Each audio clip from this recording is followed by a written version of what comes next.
시청자 여러분 안녕하십니까? VOA 뉴스입니다. 백악관이 비핵화 협상에서 북한의 종교 억압 문제도 다루고 있다고 밝혔습니다. 특히 기독교인에 대한 탄압을 언급하면서 종교에 대한 북한의 태도 변화를 촉구했습니다. 박승혁 기자의 보도입니다. 백악관 정례 브리핑에 나선 세라 샌더스 대변인은 종교의 자유가 없는 북한의 문제를 지적했습니다.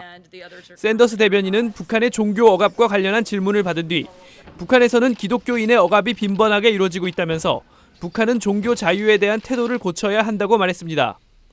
이어 미국은 북한과의 비핵화 협상에서도 북한의 종교 문제를 직접 제기하고 있다고 밝혔습니다.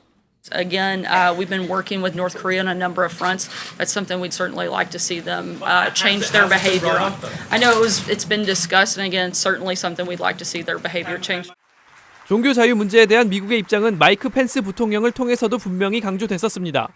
지난달 26일 펜스 부통령은 중국에서 발생하고 있는 인권 탄압 사례들을 소개한 뒤 북한의 실태가 더욱 열악하다며 북한을 비판했습니다.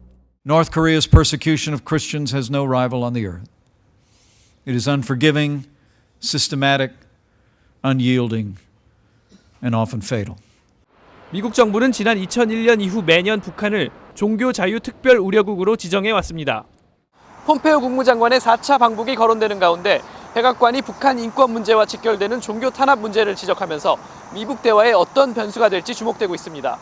VOA 뉴스 박승혁입니다.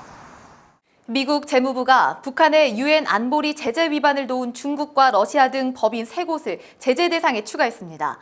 재무부는 최종적이고 완전하게 검증된 북한의 비핵화를 달성할 때까지 제재는 계속 유지될 것이라고 밝혔습니다. 김칸희 기자입니다.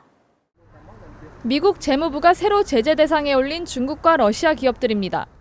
유엔 안보리 대북 제재를 도운 중국 다롄 선문스타 국제물류 무역 주식회사와 선문스타의 싱가포르 자회사인 신SMS, 러시아의 프로피넷 주식회사입니다.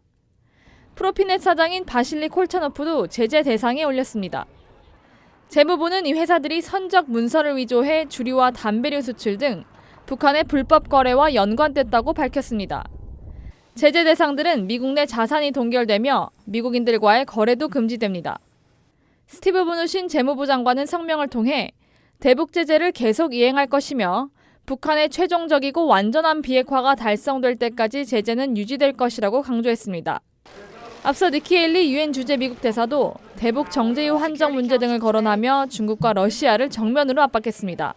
We put pressure today on China and Russia to abide and be good helpers through this situation and to help us continue with denuclearization.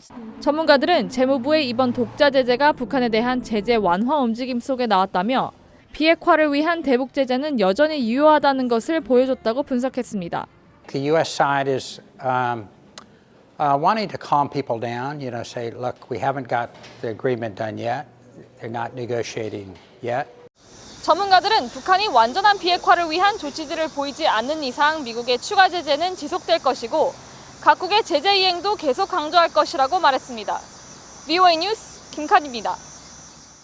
북한이 중국, 러시아 등과 최소 245개의 공동회사를 유지하고 있다는 내용의 유엔 보고서가 나왔다고 일본 산케이 신문이 보도했습니다. 공동회사 중에는 대북 제재 대상인 북한 기업도 참여했으며 중국 215개, 러시아 30개를 비롯해 싱가포르, 호주 등의 기업도 북한과 공동회사를 유지한 것으로 알려졌습니다. 유엔 안보리는 지난해 9월 북한의 단체나 개인과 설립한 공동사업체의 활동을 금지했으며 북한 기업의 공동회사 참여는 안보리 결의 위반에 해당됩니다. 북한 김정은 국무위원장이 다음 달 중순 러시아 블라디보스토크에서 열리는 동반경제 포럼에 참석할 가능성이 여전히 남아있다고 크렘린궁이 밝혔습니다.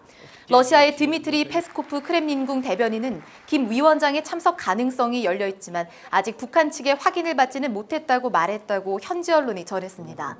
블라디미르 푸틴 러시아 대통령은 지난 5월 친서를 통해 김 위원장의 동반경제 포럼 참석을 요청했습니다. 유엔 아동기금 유니세프는 최근 유엔 안보리의 대북 인도적 지원 관련 가이드라인과 관련해 상황을 예의주시하고 있다고 밝혔습니다. 유니세프 관계자는 VOA와의 서면 인터뷰를 통해 대북 인도적 지원을 위한 유엔 안보리의 가이드라인은 나왔지만 구체적 방침은 아직 정해지지 않았다며 이같이 밝혔습니다. VOA 뉴스 마칩니다. 시청해주신 여러분 고맙습니다.